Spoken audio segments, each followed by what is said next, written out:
para hablar de la UX Research en tiempos de pandemia. Y quisiera partir este encuentro con una cita que me parece importante rescatar. Me voy a permitir leerla. Un segundo. Abro comillas. Es importante dejarlo establecido. El virus puede convertirse en otro virus endémico en nuestras comunidades y puede que nunca desaparezca, declaró el máximo experto en emergencias de la Organización Mundial de la Salud, Mike Ryan. Esto nos plantea una situación, un cambio de contexto que probablemente se extienda mucho más de lo que todos quisiéramos. ¿Okay? Y eso nos plantea definitivamente prepararnos para ejercer nuestra profesión y nuestra labor en otro contexto, totalmente distinto al que teníamos pensado originalmente.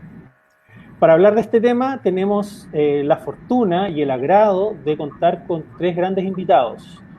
Por un lado tenemos a Marta del Río, directora regional del User Experience Professional Association de su parte latinoamericana, y también docente de la Universidad de Monterrey, México.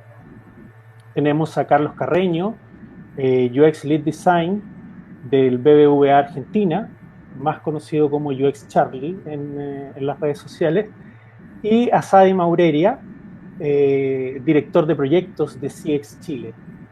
Les doy a todos la bienvenida y quisiera agradecerle a los invitados por participar de este evento. Buenas. Marta, por favor, empecemos con las mujeres. Vamos a partir con Marta. Claro, muchas gracias. Antes que nada, gracias a Desafío Latam por la invitación para platicar. Y bueno, me pidieron que hablara brevemente de mi experiencia profesional, muy breve. Tengo 30 años dando clase prácticamente desde que nací, y 20 años en el área de UX.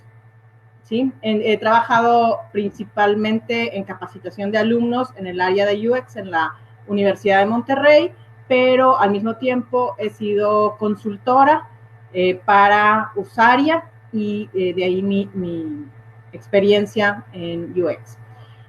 Y bueno, la primera pregunta es, ¿cómo se ha modificado tu rutina en el ejercicio profesional? Y ahorita que está viendo esta cuestión de la pandemia, hay dos respuestas para esto. Por un lado, a nivel institucional y por otro lado, a nivel profesional. A nivel institucional se ha modificado mucho la rutina y lo primero que hay que darnos cuenta, yo vengo del área de sistemas computacionales, entonces uno diría no hay problema ahí, o sea, todos dominan las herramientas y todo, y la verdad es que la primera cosa es que no había infraestructura suficiente, no estábamos preparados para esto. Entonces, en infraestructura, ¿a qué me refiero? Doy clase en una universidad privada, muy cara, en que uno esperaría que todos los alumnos tuvieran una laptop. Pues no es cierto. Había muchos alumnos becados que no tenían los recursos para tener una laptop. Por otro lado, por ejemplo, hay una carrera que es animación y efectos digitales que usan unas computadoras Alienware inmensas que, o sea, no podrían tener una en su casa por los costos. Entonces, esos alumnos no podían continuar estudiando. Entonces, a nivel infraestructura, la universidad hizo muchísimas cosas.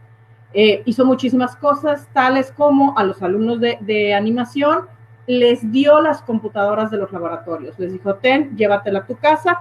Les hizo firmar algo, pero ahí está el equipo. A los alumnos que no tenían laptop, les dio una laptop, ¿sí? Wow. De las que había de repuesto, o sea, ayudaron en eso, en la infraestructura. Yo en mi casa tengo internet de alta velocidad, sin embargo, en el momento en que estamos en home office, mi esposo, mi hijo y yo, sí teníamos problemas de internet. Claro, entre que últimamente, uno comparte, que uno ve Netflix, que el otro trabaja, entonces ahí exacto. no da el ancho de banda. Y si alguien está viendo Netflix, le dices, párale al Netflix. Pero cuando los tres estamos trabajando en videoconferencias, ahí no puedes decir. Entonces, por ejemplo, a mí me dieron un aparato, lo voy a mostrar con internet extra para que Ah, perfecto. pudiéramos estar conviviendo. Entonces, en cosas de infraestructura, hubo que hacer una inversión grande, ¿sí?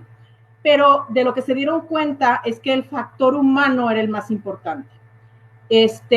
Y en mi caso me tocó ver de cerca dos universidades, una universidad española y la Universidad de Monterrey. En la Universidad Española, en el momento en que dicen se suspenden las clases, un viernes, el lunes comenzaron en una modalidad en línea. Entonces, fue algo muy frustrante, muy problemático para muchos profesores. En la UDEM, afortunadamente, la Universidad de Monterrey fue mucho más empática y lo que hizo fue suspender clases una semana completa. Entonces, en esa semana se puso a capacitar profesores. No sabes usar Blackboard, te voy a dar un curso rápido de Blackboard. No sabes programar exámenes, te voy a dar un curso de programar exámenes. No sabes programar rúbricas, no sabes subir videos. O sea, estuvieron toda una semana capacitando profesores, sobre todo profesores de la tercera edad, ¿sí? Y arrancamos hasta una semana después. Claro, se recorrió todo el calendario, pero el impacto, aunque fue agotador, fue mucho menor. Entonces, esto es a nivel personal. A nivel personal, el feedback inmediato. Yo estaba acostumbrada en clase a dar clase y ver las caras de mis alumnos. Entonces, si alguien hacía un gesto así, en ese momento daba otro ejemplo, ponía qué es lo que no entiendes, o sea, era algo inmediato. ¿Qué pasa? Que de pronto estoy frente a una cámara en donde estoy viendo puros iconos, la gente no le gusta prender su cámara, y más porque ingenieros, todos despeinados, sin bañar, a las 3 de la tarde, ya se imaginan. Entonces, eso para mí fue muy difícil. Tuve que rediseñar prácticamente todas mis actividades. O sea, no podía tener actividades de más de 10 minutos porque leí que es sumamente cansado el ¿cómo se llama?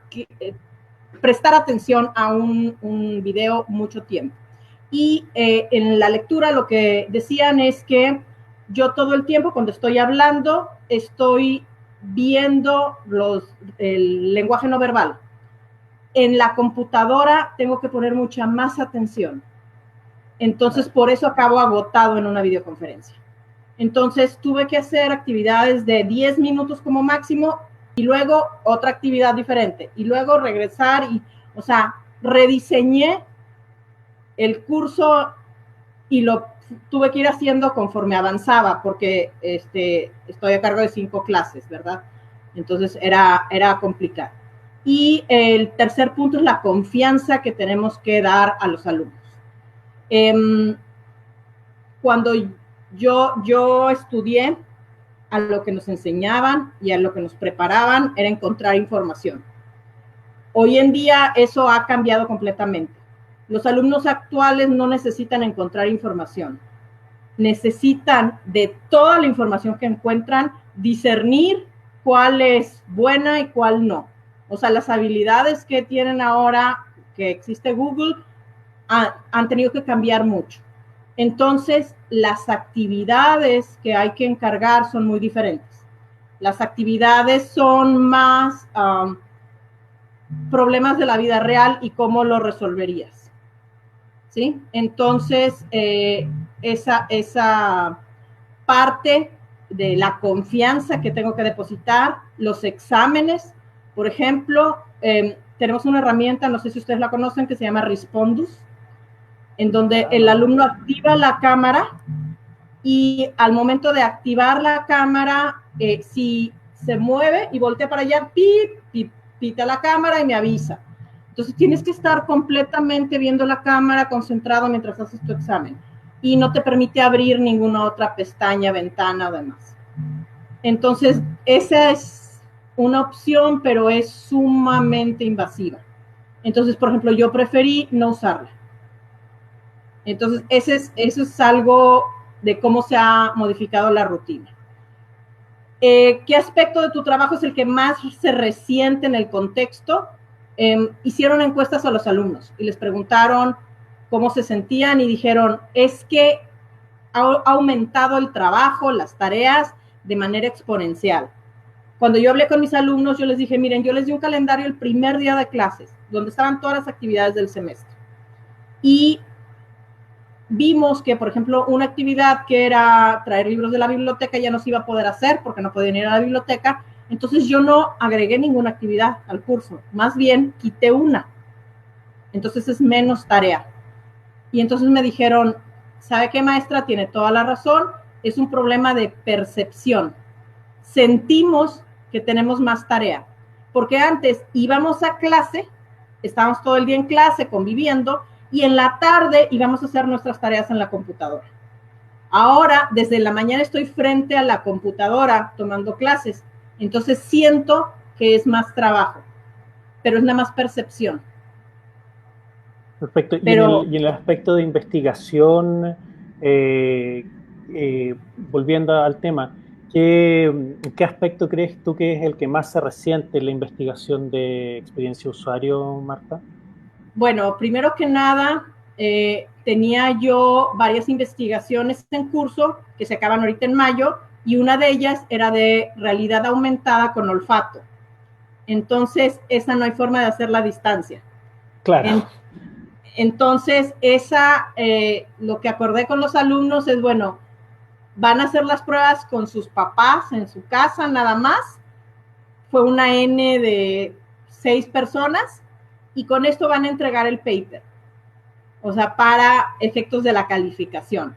Pero cuando se restablezca todo lo del COVID, como a ellos les interesa tener una publicación, vamos a volver a hacer todos los experimentos ya con una N sustancial.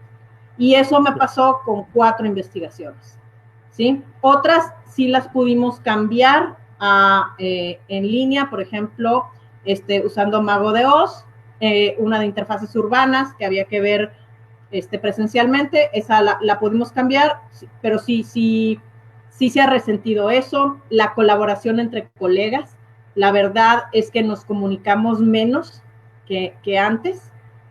Y la otra cosa son distracciones constantes. Estoy aquí, ahorita sonó mi celular, tocan a la puerta, o sea, todo el tiempo, como estoy en la casa, la gente luego asume que uno al estar en la casa lo pueden interrumpir. Y por último, ¿qué oportunidades veo? Bueno, forzamos a muchas personas a entrar a la tecnología. Y el primer caso es mi mamá. Mi mamá tiene 83 años y sigue siendo catedrática de la Universidad de Monterrey, allá en la Ciudad de México. ¿Sí? Entonces, su clase era presencial completamente y la tuve que enseñar a usar Zoom. Pero ella está en la Ciudad de México y estoy en Monterrey. Entonces, o sea, ustedes se imaginarán lo que fue decirle comparte tu pantalla para que pueda ver qué está pasando. Me mandaba fotos en el WhatsApp y le iba diciendo qué botón, o sea, fue complicado al inicio. Pero ya que aprendió a usar Zoom, dijo, está facilísimo, porque no doy todas mis clases así. O sea, adquirimos a mucha gente que no le hubiera entrado a la tecnología y se le forzó. Igualito mi suegro también es profesor, él es notario y también tuvo que aprender a usar tecnología. La otra cosa es que las pruebas con usuarios continúan y el que estén en casa me da otras oportunidades. Por ejemplo, ahora le puedo decir, oye, ¿qué tienes en tu alacena? Y se puede parar e ir a ver. ¿Sí? El otro día vi unas triadas estaban haciendo investigación con usuarios para diseño de marca, muy interesante, y la colaboración internacional. El que diga, oye, vamos a hacer una tarea con un mexicano y un chileno, ya lo he hecho. Ya he hecho tareas que es un mexicano y un chino. Y todo lo que implica la colaboración, desde ponerse de acuerdo de a qué horas hablan, que no sea a las 3 de la mañana para uno, o sea, toda esta colaboración internacional, si no, no estaría el día de hoy dando plática con ustedes probablemente. Bueno, esa es la idea en el fondo. Sí. Las herramientas que faciliten la accesibilidad, sobre todo el subtitulado, el indexado. Estaba tomando un curso en edX, en donde en el video van apareciendo los subtítulos y yo me puedo ir al texto, darle clic y se regresa el video. Entonces, eso va a ser genial si lo tengo en mi salón de clases. El alumno se puede regresar a la parte de la lección correspondiente. Y por ejemplo, el cambiar a microevaluaciones, ya no tener una evaluación grande, sino muchas chiquitas.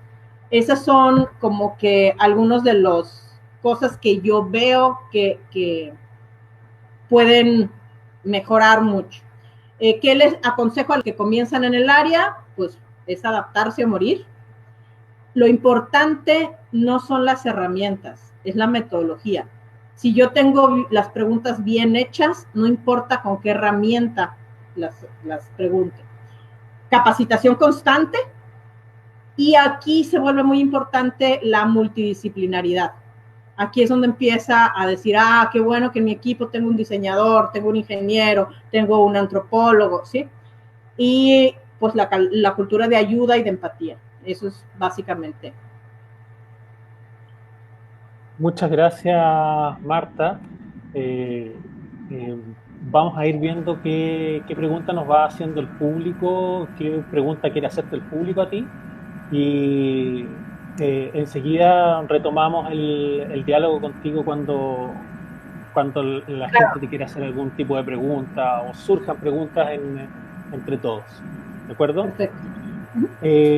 Voy a darle el paso a Charlie a ver si es que se pudo solucionar el problema que teníamos con su cámara.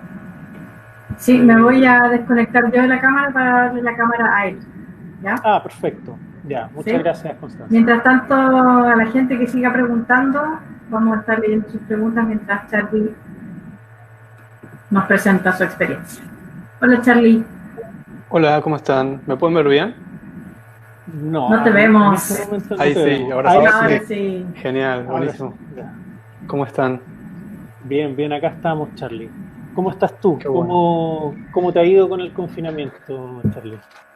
Bien. La verdad que al principio, obviamente, con un poco de miedo, estoy un poco paralizado. Tengo a Juli que está embarazada y estamos a punto de que el bebé nazca, entonces eso también generaba mucha más ansiedad y mucho más miedo al momento de salir, de tener muchísimo más cuidado. Hoy justamente lo hablaba con el equipo eso, de que al principio me sentí bastante paralizado y ahora como que estoy de nuevo retomando un poco las actividades y más tranquilo.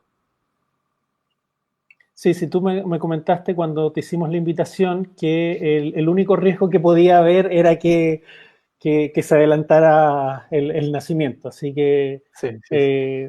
Bueno. Felicitaciones. Gracias. Así que qué bueno que puede estar hoy día con nosotros. Oye, Charlie, respecto de lo mismo que hemos estado hablando, tu rutina en esta situación que todos solamente la habíamos visto en la ciencia ficción, de estar en un confinamiento, que ni siquiera es, o sea, porque nosotros en Chile hemos tenido problemas con terremotos y pasan, y cada cierto tiempo los tenemos, pero eso dura, no sé, un par de días, semanas, los casos más graves, pero no meses como esto, y yo hablo contigo, hablo con Marta, y hablo con una persona en Colombia, en Ecuador, y todos estamos en la misma. Entonces, ¿cómo se ha modificado en este caso tu rutina en el ejercicio profesional? Tú que además trabajas en un área que es la banca, que tiene que estarse moviendo. Cuéntanos un poco de eso. La verdad es que estos 2 meses desde que se decretó la cuarentena obligatoria acá en Argentina fue súper, súper intenso.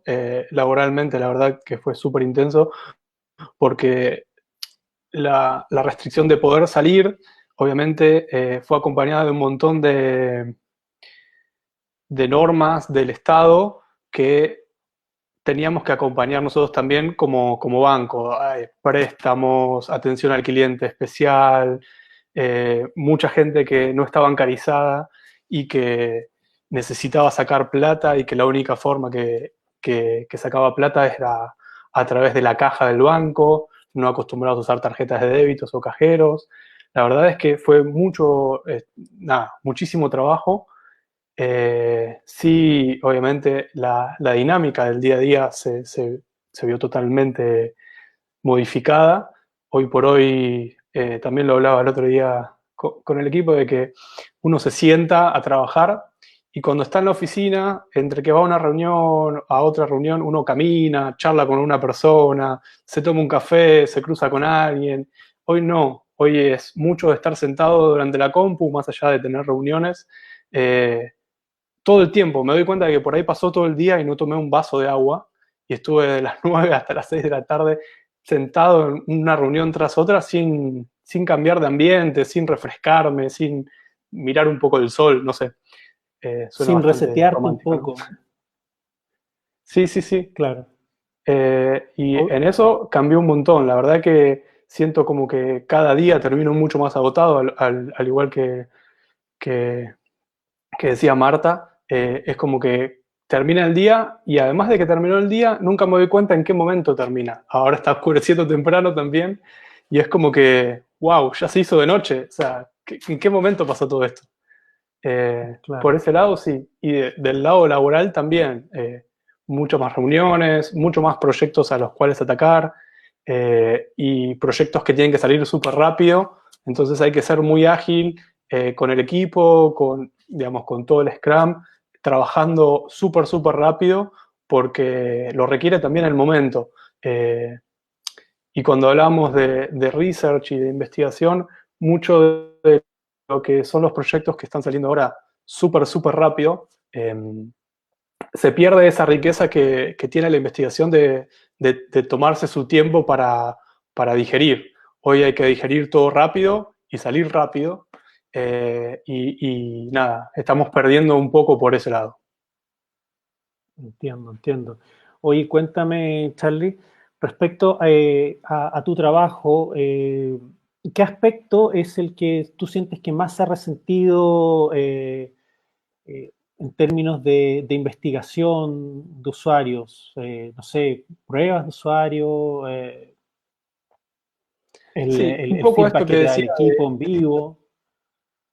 El no tener equipo en vivo, obviamente, yo soy mucho de tener al equipo ahí, de conversar con todas las personas, no solo con el equipo, sino cuando uno tiene la posibilidad de estar con un usuario o una usuaria del producto con el que está trabajando, también ese momento de sentarse, hablar, escucharlo, es totalmente diferente vivirlo en vivo que vivirlo a través de la compu.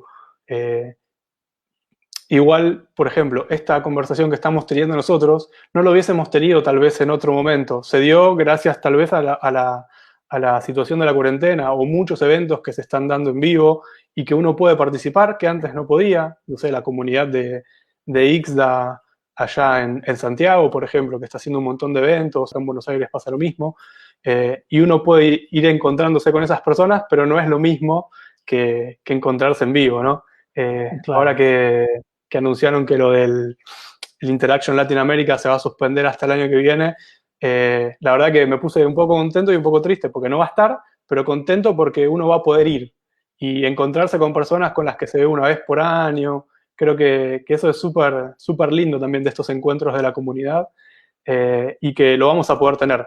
Por ahí no este año, pero seguramente el año que viene. Y volviendo, perdona, a tu pregunta, yo creo que tuvimos que aprender muy rápido también a probar de otra manera, a adaptarnos tal vez a otras herramientas que no utilizábamos. En el banco, por temas de confidencialidad, de privacidad y todo eso, siempre probamos con la persona en vivo, nunca hacíamos pruebas de forma remota y de un momento a otro tuvimos que aprender a hacerlo. Ahí la verdad es que Florencia Nicolini, que es nuestra referente de research, se puso la 10 y junto al equipo de BBVA Global armaron voy a decir la palabra de moda, un protocolo para que podamos hacer estas pruebas y a aprender que también se puede aprender de hacer las cosas a distancia y que a medida que vayamos ganándole el ritmo, que vayamos aprendiendo, que vayamos tomándole el timing, vamos a poder sacarle cada vez más jugo a eso y tal vez se vuelva un nuevo orden, que el nuevo orden que tengamos sea este y no sea el que estaba anteriormente. No sé si te da la impresión a ti, pero muchos de los, pasa que herramientas para hacer investigación UX remotas ya existen y existen hace bastante rato. Pero también siento profesionalmente que hay una resistencia de parte de los investigadores en experiencia de usuario a darles espacio a ese tipo de herramientas y tal vez nos aferramos a la investigación del usuario mirándolo, viendo el lenguaje corporal. No sé qué te parece a ti eso. Hay un poco y un poco, digamos. Uno aprende mucho también del lenguaje corporal, como vos decís, o de viendo al usuario, porque muchas veces cuando vos solamente ves la cara de la persona, cuando está usando un prototipo o lo que sea, te estás perdiendo de todo su cuerpo, de su postura, de su forma de estar sentado, de si cuando mueve el mouse lo mueve con seguridad, todos esos detalles que hacen muchísimo a la usabilidad, a la experiencia, a la interacción, y te los terminás perdiendo, pero también puedes aprender desde otro lado. Creo que de a poco le vamos a ir encontrando la ventaja y le vamos a ir encontrando a las herramientas la mejor forma de explotarlas. Obviamente hay un montón de herramientas mejores o más completas, menos completas, con más funcionalidades o menos funcionalidades. También está mucho en lo que uno haga con esas herramientas. Si no, no sirven de nada. A mí me puedes dar una Ferrari y no la voy a manejar como ningún corredor de Fórmula 1.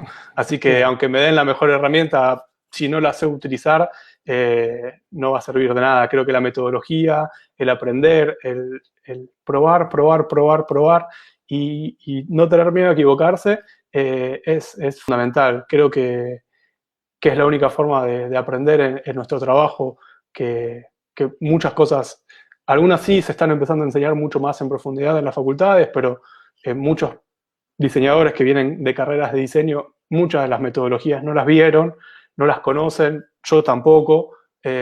Entonces, la mejor forma es aprender y animarse a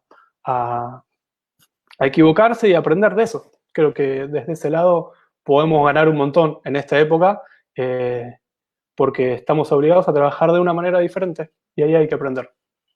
Perfecto. A fallar rápido, como dicen por ahí en la literatura. Exactamente. Charlie, cuéntame una cosa, y en realidad no a mí, a toda la gente que asistió hoy día. ¿Qué oportunidades laborales ves tú en el campo de la investigación de usuario? Yo creo que todo lo que tal vez está muy de moda, pero todo lo que es dato duro que pueda aportar la persona sin estar tal vez presente en un lugar, sin tener que estar de alguna forma pidiéndole a la persona eso o llevándole hacia una prueba de usabilidad o algo, todos esos datos que va generando la persona, todos estos nuevos comportamientos que tenemos que aprender, que están tomando las personas, tienen una fuente muy rica de información de la cual podemos aprender. No sé, yo por ejemplo lo veía como oportunidad de mejora, lo veía mucho acá en Argentina. Tenemos una economía muy informal mucho el dinero que se maneja en efectivo, y hay colas y colas y colas de personas que van al cajero automático a sacar todo su sueldo y a manejarse en efectivo. Creo que ahí hay mucho que hacer desde el lado de la banca, de brindarle a los negocios la oportunidad de poder cobrar a través de tarjeta de débito, de cobrar con billeteras virtuales. Las billeteras virtuales últimamente están teniendo mucho auge porque la persona está intentando también cambiar esa forma en la que se manejaba. Y después una imagen que me dio mucha tristeza, y la verdad es que sentí mucha culpa en ese momento porque dije, yo nunca hice nada con esto, es los jubilados. Los jubilados yendo a cobrar a principio de mes, pasando la noche entera en la calle para estar a primera hora en el banco para poder cobrar, porque no te saben usar un sistema para pagar sus cuentas a través de la web o de una aplicación, o porque, no sé, más allá de que en Argentina existe la desconfianza con los bancos, con el Estado, siento que tenemos mucho por hacer. Hay un grupo que se llama Abuelos en Tech, que nació ahora justamente gracias a esto, que intenta ayudar a los abuelos a aprender a usar el cajero automático, que es súper básico, cosa que los abuelos no saben, no tienen su tarjeta de débito porque no les interesó nunca, y también a empezar a usar diferentes plataformas como para poder tener que ir menos hacia el cajero. Y ahí vuelvo hacia mí, porque mi mamá, ponele, jubilada, y me dice que siempre espera el momento de ir a cobrar para tener relación con otros abuelos que se encuentran una vez cada tanto. Entonces, es decir, hasta dónde la tecnología ayuda, pero también la persona quiere salir y exponerse, no importa, con tal de tener una interacción con otra persona. Entonces es como, wow, lo físico sí es súper importante, lo digital también, pero lo físico es mucho más importante. Claro, claro, sin duda. Oye, Charlie, ha sido muy interesante lo que nos has ido contando. Me gustaría que nos contaras, y le contaras a la gente, o que le dieras básicamente un consejo respecto de qué consejo les das a los profesionales que están partiendo en la investigación UX, eh, para desarrollarse tal vez en este contexto, etcétera. Volviendo un poco a lo que decía Marta, la herramienta no es tanto, la metodología es lo que hay que profundizar en las metodologías, pero no ser más papista que el Papa. Me parece que esto que hablaba antes de poder arriesgarse a aprender, a probar, a jugar con la metodología, a jugar con la herramienta, a buscarle esa vueltita de rosca para ver hasta dónde puede llegar. Me parece que eso es lo más importante, no tener miedo y ser, nosotros decimos caraduras, ser un poco caradura, hay que arriesgarse y intentar. Creo que eso es lo más gratificante también. Después, cuando uno intenta y sale mal, bueno, se lleva el aprendizaje, y cuando sale bien, se lleva también un lindo momento. Es decir, mirá lo que pude encontrar. Obviamente se olvida de todo lo que pasó allá atrás y todas las veces que uno se equivocó, y se queda con la parte más linda, pero creo que es eso, el poder soltarse y animarse. Hay que aprender mucho, como dice Marta, tomar cursos, aprovechar todos estos eventos que se hacen online. Yo la verdad es que a mí me encanta siempre participar como oyente, cuando me invitan obviamente participar como parte del panel, pero también me encanta siempre estar en los eventos, escuchar, aprender y llevarme muchos aprendizajes, porque es lo más valioso, la curiosidad. Sí. Muchas gracias, Charlie, por tu participación. A ustedes por la invitación también, que no te lo dije antes. Sí. Bueno, lo mismo que le dije a Marta, seguimos recibiendo las preguntas del público y después vamos a hacérselas llegar, a ver si es que tenemos el tiempo para que respondan la mayor cantidad posible. Sí, Vamos ahora con Sadi. Sadi, buenas tardes, ¿cómo estás? Hola, ¿qué tal? Buenas tardes. Podríamos decir a todo Chile y también a Latinoamérica y al mundo. Sí, la Como verdad les que sí. contaba, estamos a pocas horas del confinamiento total que se ha dado acá en Santiago. Así que aquí estamos, pues estamos pasando esta etapa de aprendizaje, yo podría decir, de mucho aprendizaje ante estos nuevos usuarios. Yo quiero hacer la inversa porque yo soy como más académico y de hecho le dije a mis colegas si lo podía hacer y me dijeron ya adelante, dale nomás. Y yo voy a hacer como una presentación y ahí voy a ir como indexando un poco los temas que han ido conversando. Así que si me Perfecto. dan un minuto, correcto. Ya, perfecto. Bueno, yo quiero partir a la inversa, presentándome obviamente. Mi nombre es Adi Maureria, yo soy periodista. Bueno, lo que quiero destacar es que soy fanático de Star Wars, piloteo drones y también hago clases al igual que Marta y me imagino que Charlie alguna vez.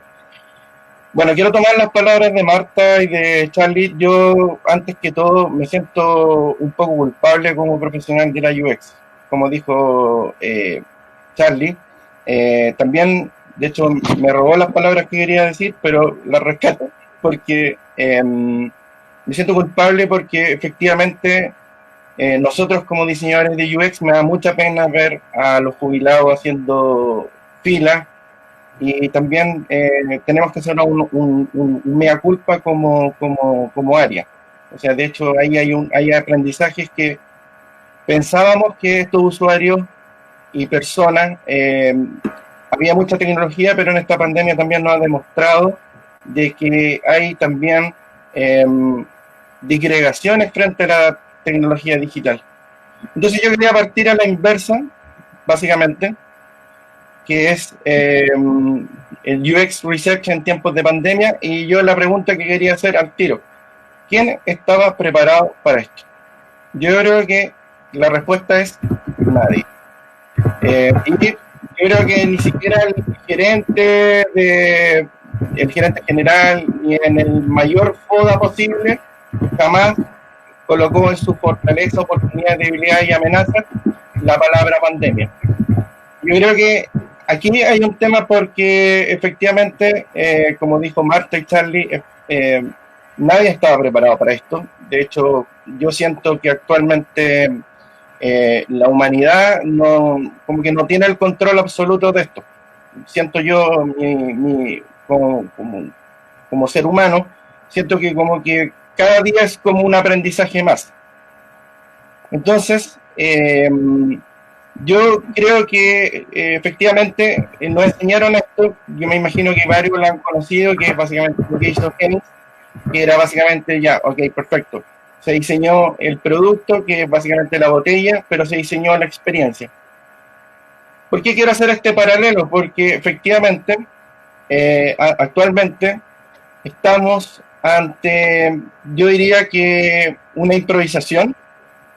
Yo me siento que actualmente, como dijo Marta en un principio, en la educación, al igual que yo como profe, siento que me sentí en un momento y hasta el día de hoy, las instituciones, me imagino que Charlie no, porque acá en Chile, y me imagino que él también, la banca encuentro que estaba muy preparada para el tema de la pandemia. Yo creo encuentro que estaba muy preparada. O sea, si ustedes me hablan de servicios digitales que estaban bien preparados, yo creo que la banca es la que estaba mejor preparada porque ya tenía transformación digital, de hecho, ver en Get on Board, propiamente tal, los cargos que se piden en la banca y de hecho en el retail también. Sin embargo, hay otros que no estaban preparados, así de simple. Yo creo que todo esto fue principalmente una improvisación y nos golpeó a todos, efectivamente, porque de hecho yo grafico esto como la imagen de 300, y como que todos estaban a la defensiva. ¿Qué pasaba? Yo creo que muchos de ustedes, tanto Marco como Marta y Charlie, no sé si han comprado cosas actualmente en la internet. Y ocurre que hay servicios que funcionan muy bien y otros que no funcionan muy bien. Entonces, yo creo que aquí va a haber un punto de, como les dije al principio, de aprendizaje, y vamos a tener que ver efectivamente cómo está funcionando nuestro Customer Journey con estos usuarios nuevos, que básicamente son los usuarios que no teníamos identificados. Vamos a ver cuáles son los puntos de fuga que principalmente ocurría, porque normalmente esto pasaba en el caso de que la gente iba a comprar a un local, pero nadie imaginó esto, lo que, por ejemplo, Dominique del Corriel, que es una revista italiana, colocó en la portada como la imagen del futuro, como en 1961 colocó esta portada, y nadie pensó que a lo mejor esto podría pasar. O sea, cómo va a cambiar también el diseño, cómo van a cambiar los diseños de servicios y cómo va a cambiar la estructura frente a un ecosistema que es, y como dijo Charlie y Marta, es un nuevo orden. Es un nuevo orden. Convengamos, eso sí, que es harto más glamorosa la imagen de la revista italiana de lo que hoy nosotros estamos viviendo, de cómo estamos viviendo la pandemia. O sea, de punta en blanco cada uno, muy bien, muy elegante. O sea, convengamos en eso nomás. Sí, bueno, hay como un glamour, efectivamente. Aquí hay, pensemos que esto estaba bastante más de un año, es como casi una profecía. Claro. Pero yo siento que aquí el nuevo campo de batalla va a ser la experiencia, porque como les señalé anteriormente, hay nuevos usuarios que no los teníamos identificados, básicamente, y esto tiene que ver con el concepto que nosotros pensábamos que lo teníamos, que era básicamente como qué pasaba online, que era básicamente lo que hace el modelo de Google, que es como el zero moment of truth, que básicamente los usuarios tenían un estímulo, buscaban, leían comentarios, miraban videos, preguntaban a la audiencia y compran. Pero todo esto cambió, yo creo que este modelo va a cambiar y las formas de compra también van a cambiar, porque van a ser usuarios que van a estar frente al confinamiento, van a estar frente al estrés. Entonces, ¿cómo vamos a manejar esas fugas que normalmente las manejamos dentro de la investigación de usuarios? Que era básicamente lo que dijo Marta y Charlie, que normalmente nosotros, todos los que somos UX, nos gustaba la investigación de campo. Y ahora esa investigación de campo va a tener que ser remota hasta que dure todo esto. Entonces todo eso nos abre un nuevo paradigma. Y ese nuevo paradigma tiene que ver con esto, que básicamente lo que dijo Jeff Bezos alguna vez. La experiencia de compra comienza en el momento que entras a mi web y acaba con la entrega de tu producto. Bueno, eso, como les digo, por ejemplo, yo compré un par de perfumes el 30 de abril y recién me llegaron hoy día. O sea, hay servicios que efectivamente siento como que están en Mario Bros y como que están improvisando, así como no estaban preparados. No es el caso, por ejemplo, como les digo, de la banca acá en Chile, porque, a ver, la única experiencia digital que tenemos en Chile, no lo sé, Marta y Charlie, por ejemplo, la única experiencia digital que nosotros teníamos en nuestro país era el Cyber Monday, que llevaba como 10 años, pero habían retail que te llevaban los productos al mes después. Entonces uno decía, y de hecho habían estudios de ayer viernes, me acuerdo, de que había que hacer una mejora en experiencia de usuario, pero el retail caía en la misma piedra, caía en la misma piedra y tropezaba en la misma piedra. Entonces, yo creo que la logística del delivery hoy día va a ser como la gran experiencia, así como, ya, perfecto, yo tengo una experiencia digital, pero ¿cómo me llega ese producto realmente a la casa? ¿O cuánto de esto está cumpliéndose? Y yo creo que aquí hay algunos temas que tienen que ver con el Customer Journey, que yo creo que va a cambiar, que básicamente ahí habla los puntos de venta, qué va a pasar con social media, qué va a pasar con online, qué va a pasar con otros ecosistemas digitales, cómo va a ser el mejorar la investigación, la elección, el pedido, el consumo, el servicio, cuál va a ser la visión, el cliente, el comportamiento, todas esas cosas van a cambiar. Y es porque nos estamos enfrentando básicamente a esta nueva estructura dentro de esta pandemia. Pero ¿y tú en ese caso, Sadi, crees que estamos preparados para afrontar ese cambio de consumidor del que nos estás hablando? bueno, y ahí yo rescato las palabras de Charlie. Yo creo que también hay un tema de resistencia. Yo creo que hay un cambio de resistencia al cambio.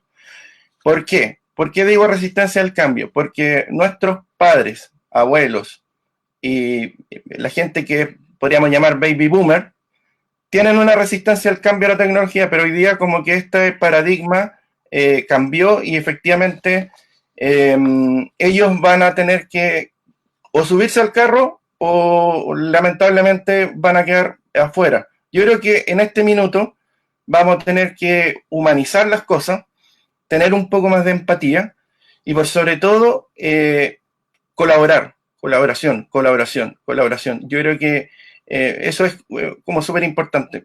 Ahora yo creo que esta gente, estos usuarios, estas personas, es una oportunidad, porque de hecho yo veía hace poco que Jakob Nielsen decía, bueno, nosotros hemos hecho grandes interfaces como Slack, no sé, como Zoom, pero hemos diseñado, como dijo Charlie, para los jubilados. Estamos pensando en el futuro ante esta pandemia, porque recordemos que tanto tú como todos ustedes que están acá en el panel, vamos a ser la generación de los baby boomers, pero más digitales. Pero ¿qué pasa con la generación de ahora? ¿Dónde está? Entonces, ese trabajo de experiencia tenemos que hacer como un pensamiento y veamos cómo este nuevo orden vamos a poder diseñar para esta gente, estos usuarios. Ahí, perdón que te interrumpa, pero Sadi, pero como vos decís, nosotros hoy somos las personas que manejan la tecnología y vemos a los jubilados como personas que por ahí no manejan tanto la tecnología, y nos va a pasar al revés. Cuando nosotros seamos personas grandes, la tecnología nos va a pasar por arriba y vamos a sentir lo mismo que están sintiendo esas personas hoy, pero diferente, digamos, porque nos va a pasar a nosotros.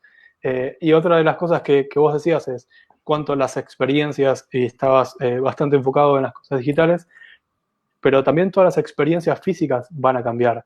No va a ser lo mismo ir a cenar, ir a un recital. ¿Cómo va a preparar el diseño eso, digamos? ¿Cómo la investigación puede aportar hacia eso?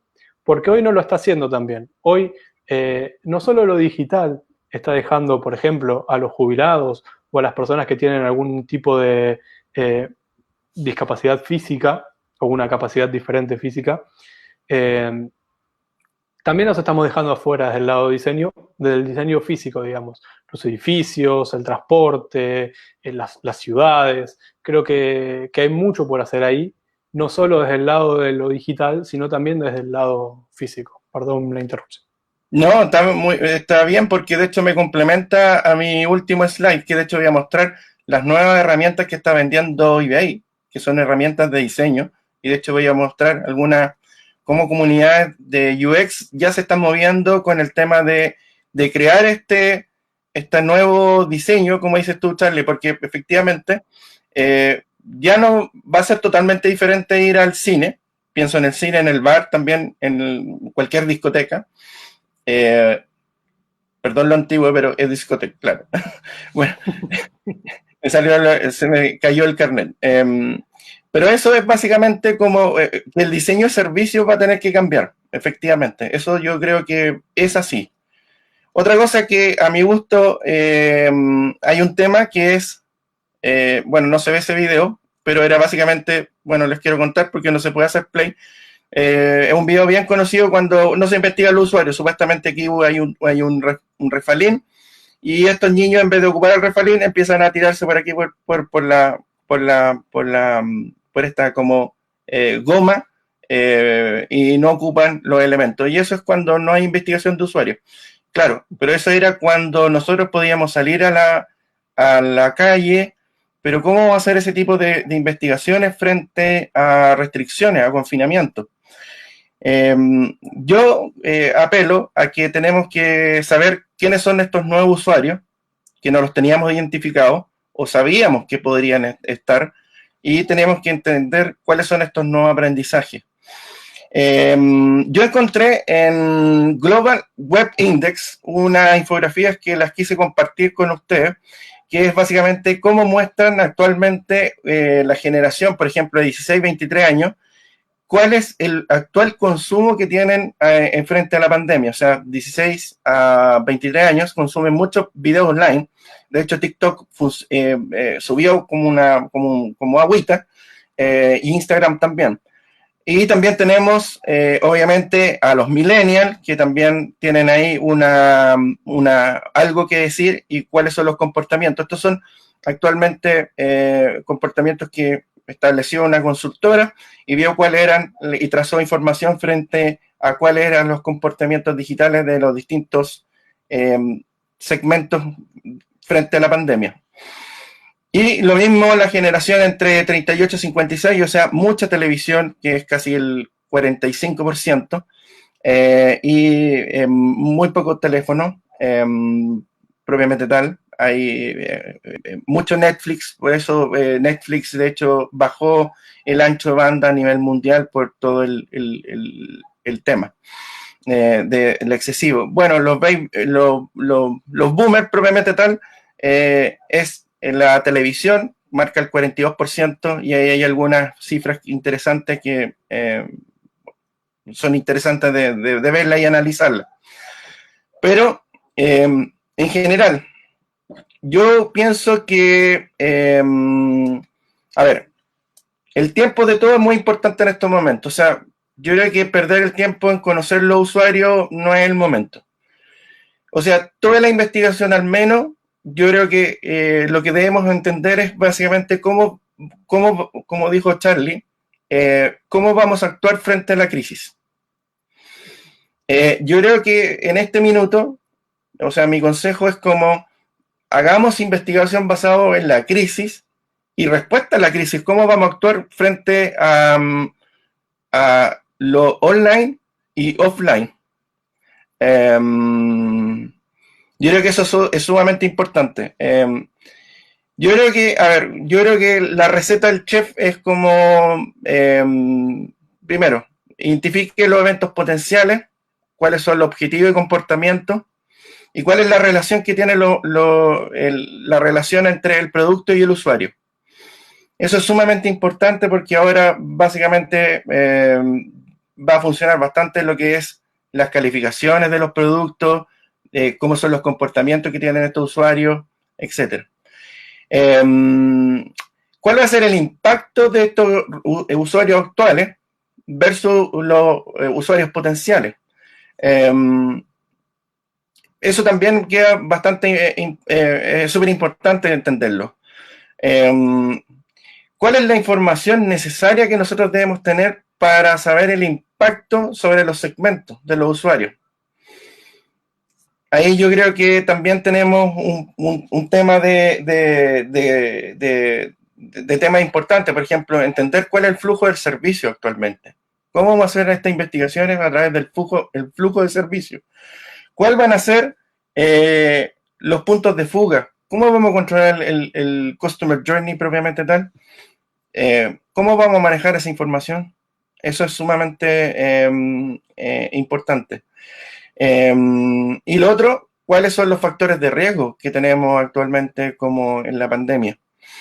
Y bueno, aquí les quiero mostrar lo que está haciendo el diseño. De hecho, me encontré con la gran sorpresa que en eBay están vendiendo un aparato para no tocar objetos.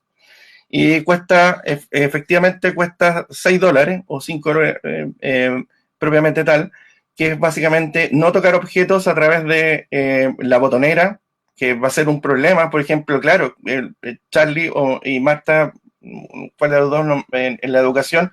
Hablaba, por ejemplo, Marta de los alumnos que no se conectan. Ya, perfecto. Pero después cuando volvamos, ¿volverán a las clases? ¿Cómo van a volver? ¿Cuál va a ser el diseño predispuesto? No sé si han visto todos los checkpoints que tienen en Wuhan, los niños. Estamos... ahí tenemos un desafío, ¿cómo van a volver los chicos al colegio? Que básicamente el diseño va a tener que cambiar no solamente lo online y lo offline. Bueno, aquí yo rescaté algunas, como por ejemplo, diseños que se están haciendo, propuestas de diseño para viajar. O sea, todos sabemos que la industria aeronáutica va a cambiar y por lo tanto es un tema que efectivamente vamos a tener que entender. Entonces, yo me quiero quedar como antes de terminar, voy a ir a cortito, que es básicamente cómo nosotros vamos a ayudar a la comunidad a este nuevo desafío y cómo vamos a establecer estos nuevos usuarios frente a la investigación de usuarios. Y antes, les recuerdo como Daft Punk dice, todo nuestro trabajo nunca termina. Estos son momentos de aprendizaje, estos son momentos de tomar inputs y hacer investigación sobre cómo vamos a hacer las mejoras en el futuro próximo. Así que eso, muchas gracias. Muchas gracias, Sadi, por tu intervención. Hay bastantes preguntas. Constanza la ha estado recopilando ahora. Me imagino que vamos a hacer una selección porque si no, de aquí estamos hasta que se termine la pandemia respondiendo preguntas. Así que le voy a dar el pase a Constanza para que pueda hacer las preguntas y las vayan respondiendo ustedes, por favor. Eso, Constanza. Sí, buenísimo. Muchas preguntas por acá. Muchísimas gracias a todos por estar pendientes. Gracias a los tres, Marta, Sadi, Charlie, por sus exposiciones. Gracias por las preparaciones también que hicieron. Y aquí el público ha ido comentando un poco para todos. Saludos para todos, mandan todo el rato. Y también felicidades a Charlie. Y bien, vamos a irnos conectando de nuevo con algunas cosas que fueron diciendo hace un ratito atrás. Y, por ejemplo, aquí dice, ¿los procesos de UX Research están detenidos o se manejan online en equipo? ¿Alguno quiere responder? ¿Marta? No se... Está bloqueado. No se escucha, sí. El audio de Marta. Perdón, ya está. Yo puedo hablar por México. Hay empresas que han sufrido mucho. Al estar cerrado, muchas de las empresas no indispensables, empieza a haber una cadenita en donde si yo no le pago a mi proveedor tampoco tiene, ¿sí? Entonces, hay muchos estudios que se han detenido, que de plano dicen, ¿sabes qué? No continuamos hasta que termine la pandemia. Y esto estoy hablando desde el punto de vista de consultoras. Okay.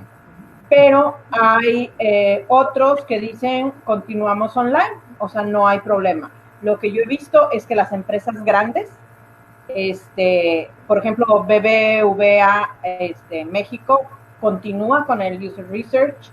Empresas grandes sí han continuado, pero las empresas pequeñas, las pymes, que es el 80% de las empresas en México, muchas han detenido su investigación. Pero bueno, han detenido todo, o sea, sus labores. Claro. Sí, perfecto. Hay empresas que han tenido que cerrar. Sí, aquí un comentario a lo que... Sí, dale, perdón. Desde ese lado nosotros también, una de las cosas que tenemos que tener mucho más cuidado en este momento es por qué vamos a molestar al usuario realizando una prueba. Creo que nos preguntamos muchísimas veces eso, ¿por qué vamos a hacer esta prueba? Porque Nos encontramos en un contexto en el que las personas están perdiendo sus trabajos, personas que están siendo suspendidas, que están cobrando la mitad del salario, que están teniendo que lidiar con su trabajo desde su casa, con su familia, o por ahí con algún familiar que tuvo algún problema de salud. La verdad es que hay que preguntarse 800 veces si es necesaria hacer esa prueba en este momento, y si es que sí, manejarla, si antes la manejábamos con mucho cuidado, con mucho respeto, con mucha empatía hacia el usuario, hacia la usuaria, en este caso hay que tener el doble de cuidado. Creo que hay que ser muy, muy, muy, muy cuidadosos con lo que vayamos a hacer. Tal vez nuestra industria nos pida que continuemos, y ese continuar tiene que ser súper, súper, súper riguroso y controlado y respetuoso. Súper. Gracias. Aquí tenemos otra pregunta de Daniel Fernández para todos. Dice, según su experiencia, ¿cómo llevan buenas prácticas el trabajo UX orientado a los datos, desde el Process Mining, Data Driven Design, hasta el UX Research?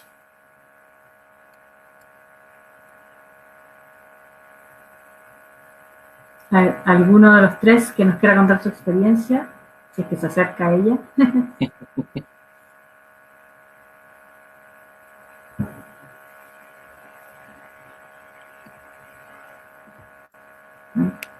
Pasa palabra, dicen. No tengo nada que aportar. Yo creo que pasa palabra en este Pasa palabra, listo. Bueno. Es que básicamente... Es muy específica.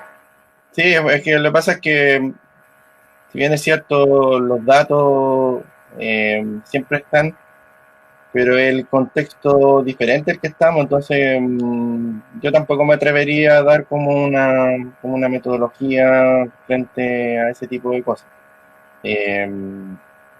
Así que yo por lo menos pasa palabra. Ya, perfecto. Pasamos a la siguiente pregunta entonces.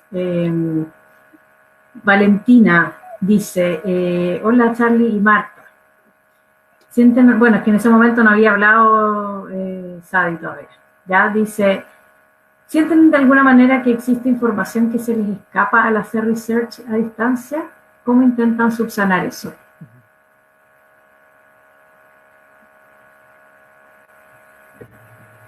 Bueno, Marta. Sí. Sí hay información que se escapa, pero también hay mecanismos para tratar de compensar esto con más entrevistas, ¿sí? Va a haber mucho más preguntas de cómo te sentiste, cuál es tu motivación, para tratar de entender lenguaje no verbal que a lo mejor no vimos con tanto detenimiento, y lo que he estado viendo es que es mucho volver a ver el video. A veces antes de la pandemia tomabas los videos, pero como estabas en vivo, ahí con las puras notas, solo usabas los videos como para confirmar algo. Ahorita los estamos volviendo a ver completos. Entonces, es una forma como de balancear esto. Perfecto. Complementando esta pregunta, preguntan aquí, ¿qué herramientas, webs o plataformas, etcétera, utilizan para apoyarse en el research y que quizás por contingencia les estén ayudando mucho más que antes? ¿Alguna herramienta que estén utilizando mucho más? Bueno, sí, a mí me encanta todo lo que tiene Optimal Workshop, puede ser comercial, es de Nueva Zelanda, entonces no creo que haya muchos de Nueva Zelanda escuchando, pero esa herramienta, el Reframer, me ayuda a organizar muy bien los comentarios, observaciones, cosas, pero vaya, puede ser un blog de notas, no importa tanto la herramienta, sino toda la investigación que hagas antes de. Perfecto. Ahí quisiera complementar una cosa respecto de que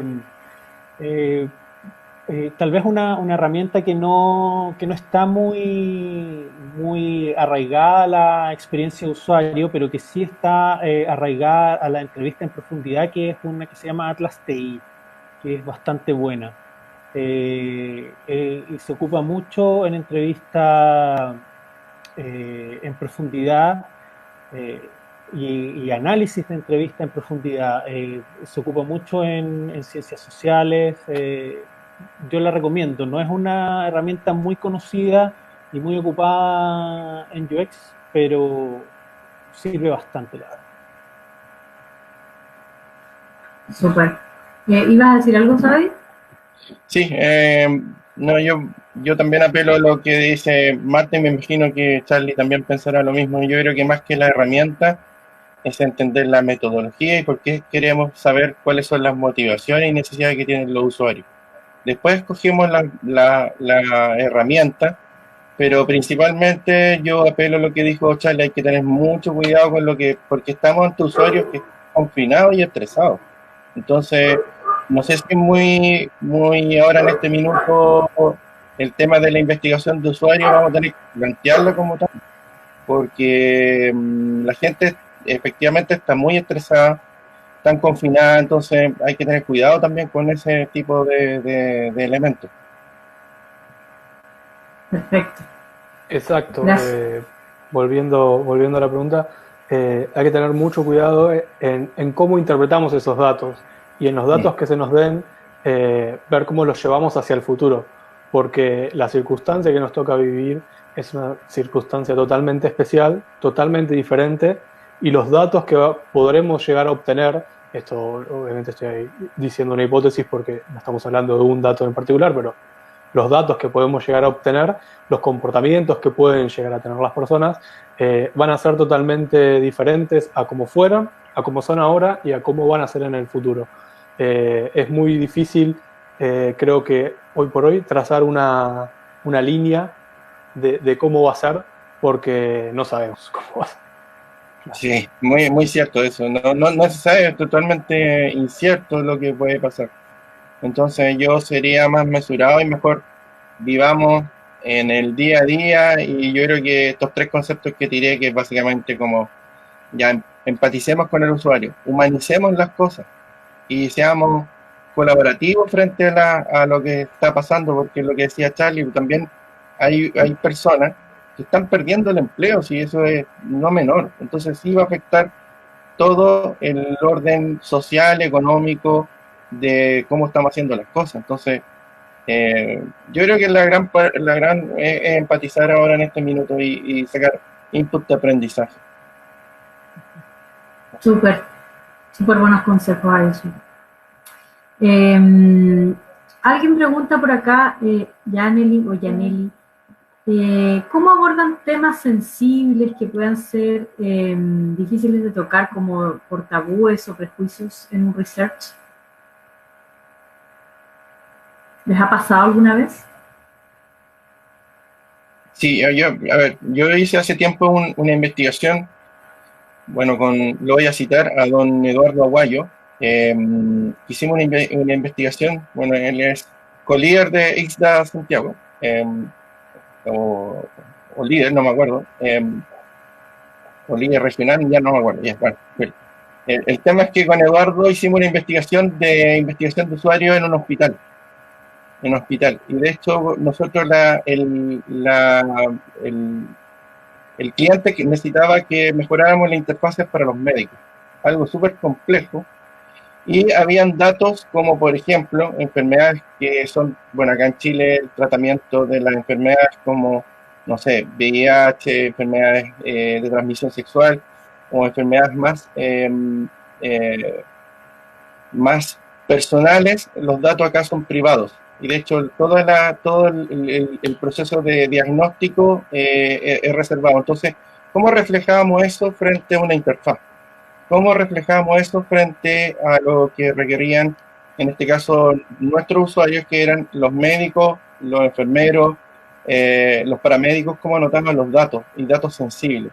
Entonces ahí tuvimos que hacer mucha investigación sobre usuarios, que era principalmente cómo llegaban hasta el centro hospitalario, bajo qué forma tenían esta espera y cómo esos datos iban a ser resguardados, porque hay mucho, siempre está el tema de la desconfianza. Acá en Chile, por ejemplo, ¿qué van a pasar con mis datos? Yo creo que en todo Latinoamérica pasa, que es como, ¿por qué cuando yo voy al supermercado me dice, señor, quiere acumular puntos? ¿Por qué yo digo inmediatamente, oye, sí, mi número de root es 13 y tanto? Bueno, eso también pasa con la investigación de usuario, que es básicamente cómo resguardamos esos datos sensibles. Yo creo que para ello, o sea, por lo menos lo que hicimos nosotros es mucha investigación en observación participante para ver cómo se desenvolvían, en este caso, los usuarios frente al sistema de salud y cómo esos datos estuvieran resguardados de forma bastante autónoma y que no fueran utilizados por terceros. Buenísimo, buenísima experiencia. Marta, ¿me permites? Sí, me tocó una experiencia, yo creo que ha sido el reclutamiento más difícil en el que me ha tocado participar, porque es un medicamento que compite directamente con Viagra y estaban pidiendo que hubiera usuarios que tuvieran el problema y no quisieran tomar nada, usuarios que estaban teniendo el problema y estaban considerando tomar algo, y usuarios que ya estaban en un tratamiento. Entonces, conseguir a usuarios que estaban considerando era difícil. Conseguir usuarios en el tratamiento, más o menos. Pero conseguir usuarios que tenían el problema y no pensaban hacer nada fue sumamente complicado, porque estaban pidiendo que también se presentara la esposa para una entrevista independiente. Wow. Entonces, que la persona diga, tengo el problema y no voy a hacer nada, o sea, al momento de llevar a la esposa crea expectativas, ¿sí? Entonces, esa fue la investigación más complicada que tuvimos, ¿sí? Y más cuando les decíamos, mira, vamos a grabar esto, pero es para fines de la investigación, o sea, no me importa cuánto me den, o sea, yo no voy a salir en televisión diciendo que tengo un problema. Y le decíamos, no es en televisión, es algo que no va a salir a ningún lado, no, grabaciones no. O sea, sí fue muy complicada esa. ¿Cómo se llamaba el medicamento?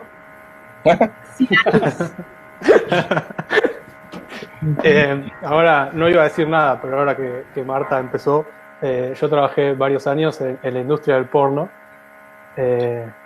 Wow. Y nada, hubo un momento en el que había preparado una charla justamente de cómo era trabajar una experiencia de usuario dentro del porno, y me parece que uno de los puntos más difíciles era esto, justamente, de hacer research, poder conversar con el usuario, con la usuaria del sitio, y poder encontrar un momento en el que se dé esa conversación. Y algo que me había dado cuenta era que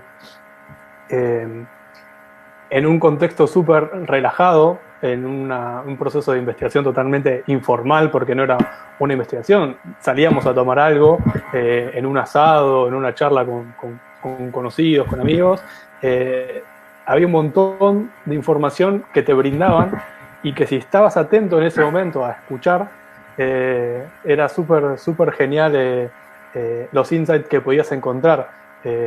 Tal vez cuando hablábamos esto de la metodología antes, de poder encontrarle ese hackeo, esa vuelta de rosca a la metodología, este es un ejemplo, digamos.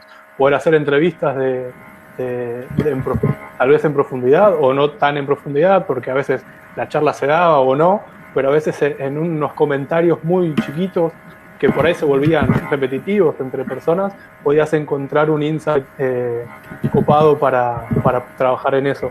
Y yendo a esto de qué va a pasar hacia futuro, qué es lo que está pasando, creo que, y no es chiste, una de las industrias que salió mejor parada es la industria del porno, creo.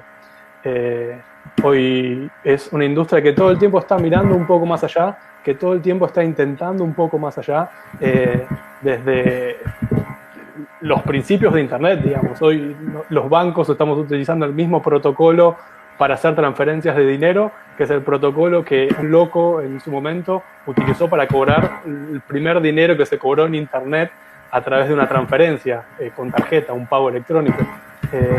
Siempre están un paso más adelante y creo que en esta pandemia también lo demostraron.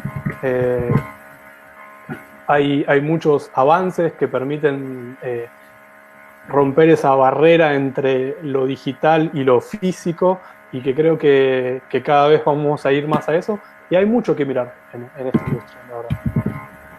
Sí, yo de hecho, Charlie, te quería decir que de hecho el mismo porno es como el primer material design que tenemos, porque todas las previsualizaciones de video, transiciones, han sacado de ahí. Exactamente, bueno, es un poco de lo que hablaba en la charla que lo presenté en el ILA, en las charlas de la comunidad en 2018, era eso, digamos, el preview de cuando te parás arriba de un video, el pararte en la línea de tiempo y ver qué está pasando, Netflix que te deja omitir una intro en porno, bueno, había nacido para poder saltar de una posición a otra, nada, el videochat, esto que estamos haciendo nosotros, y decimos, bueno, hay gente que ahora está trabajando a través de Internet. Bueno, las webcamers lo están haciendo desde el 90 y pico, o sea, el 99, claro. O sea, antes de que exista Skype y todo eso. O sea, hay mucho que mirar por ahí, y es una industria que tiene sus lados que no son buenos, obviamente, que tiene mucho por aprender y por mejorar y por cambiar, pero también es una industria que tiene mucho por enseñar. Charlie, yo me moriría de ganas de ver los arquetipos que tenías diseñados. Bueno, es que mucho de esto de la investigación, del research, nos hizo romper con estos arquetipos. Uno se imagina que el consumidor del porno es no sé, una persona que está en la adolescencia y que compulsivamente lo hace, pero mucho de lo que habíamos investigado y que en un momento lo presentaba en la charla era un customer journey de un usuario que habíamos podido definir, un arquetipo de persona que habíamos podido definir, que era un padre de familia que vivía súper estresado porque el trabajo era súper estresante, porque su vida había cambiado siendo padre, porque ya no tenía ese momento de intimidad con la pareja, porque había un niño ahí dando vueltas, y que encontraba en ese momento un momento para relajarse, para distenderse, o sea, muy, muy distante a la imagen que uno en general tiene, digamos. Y la verdad es que hay mucho por explorar en ese sentido. Perfecto. Muy Gracias bien. por esas experiencias. Sí. Muy bien. No sé, Constanza, si hay tiempo para otra pregunta más. Mira, vamos a ir con la última. Lamento mucho no poder hacer todas las preguntas que dejaron acá, pero reuní una enfocada más a los estudiantes aquí presentes. ¿Ya?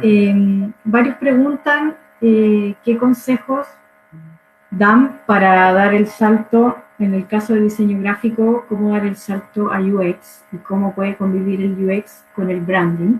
Esa es la primera pregunta, la voy a apuntar. Después alguien dice, Yarimar, esa pregunta anterior la hizo Carlos. Yarimar pregunta, soy completamente nueva en el área y me interesa saber cuál es el umbral para hacer UX. Y una tercera pregunta de Daniela, dice, ¿qué bibliografía recomiendan que toque algún tema UX, algún libro en particular que creen que debería leerse sí o sí un profesional que comienza en el mundo de la experiencia de usuario? Esas tres preguntas para ustedes, para los que están estudiando y están entrando en el mundo del UX. Bueno, ¿parto yo entonces? Vamos. Bueno, en mi caso, yo siendo periodista nunca he ejercido como periodista. Siempre tuve la oportunidad, en el año 2005, se me presentó una oportunidad, que en este caso que trabajaba en una empresa de GPS, en telemática, y quisieron hacer el rediseño de la interfaz de la visualización de los vehículos.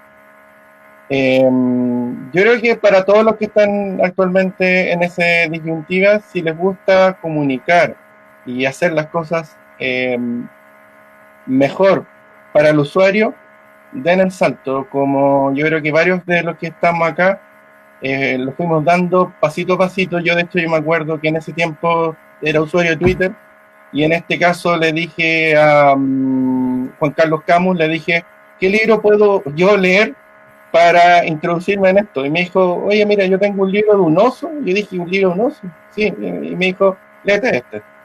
Después, más adelante, obviamente, como libro más recomendado, yo digo que el No me hagas pensar, por ejemplo, un libro, de hecho, que el mismo Steve Jobs dice que te lo puedes leer desde un lado a otro.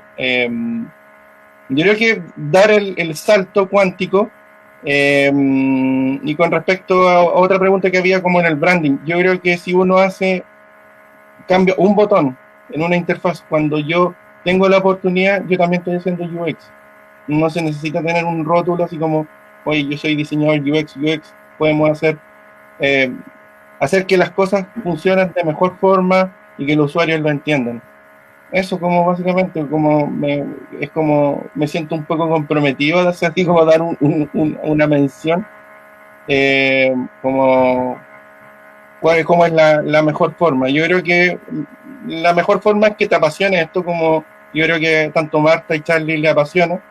Yo a Charlie yo los venía siguiendo hace rato. A Marta la conozco ahora, hace poco. Pero a Charlie es una referencia en el ámbito latinoamericano. O sea. Súper. Oye, les quiero agregar una pregunta, además de las que ya les he hecho, que también está buena. ¿Cuáles son los errores más comunes que puede cometer en UX Research? La pregunta Melissa.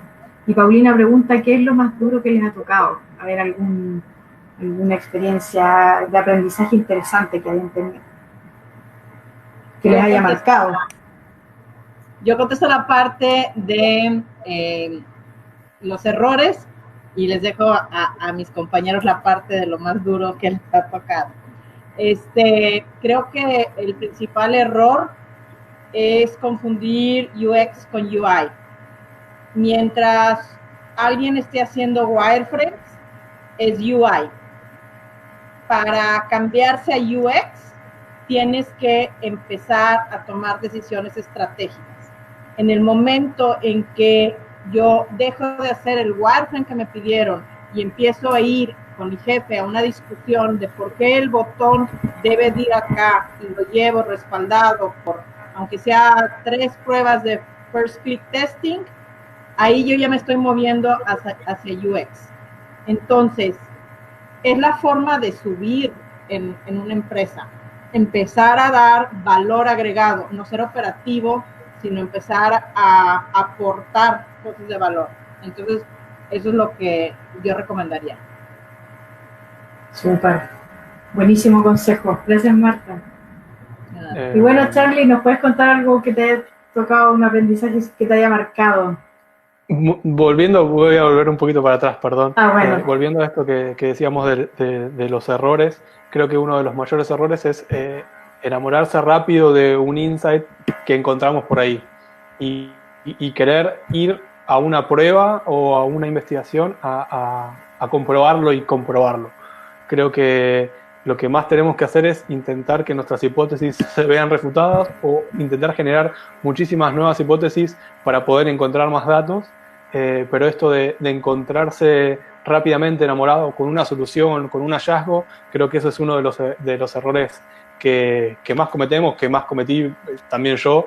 Obviamente cuando uno diseña ve todo hermoso, pero cuando después eso va para adelante y lo ve un usuario, por ahí no lo ve así, y no tener miedo de que eso no sea tan hermoso como uno pensaba que es, y aprender de eso. Como decía Marta, meterse en esas discusiones de si un poco más para acá, un poco más para allá.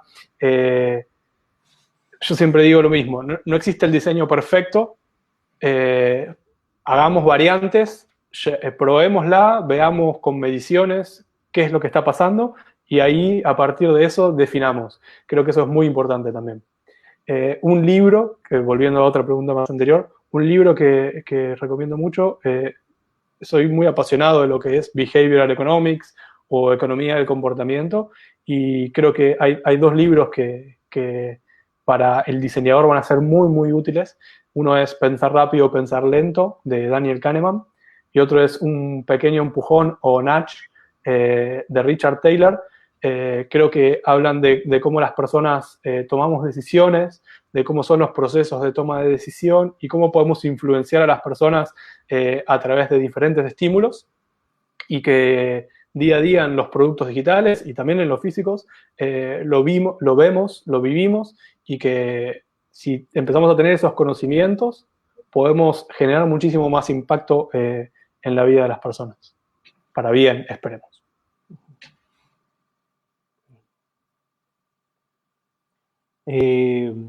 Muchas gracias a los tres. Creo que ya no sé si es que queda algo más por decir. Ha sido una jornada, de hecho llevamos creo que como media hora pasado del tiempo que originalmente teníamos pensado. Entonces eso habla bastante bien de lo interesante que ha estado la conversación.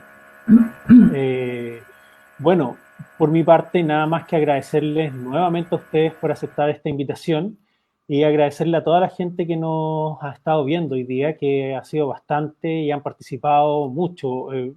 Por lo que estuve viendo y por lo que me comentaba Constanza, quedan muchas preguntas fuera, pero en honor al tiempo tenemos que cerrar en esta oportunidad.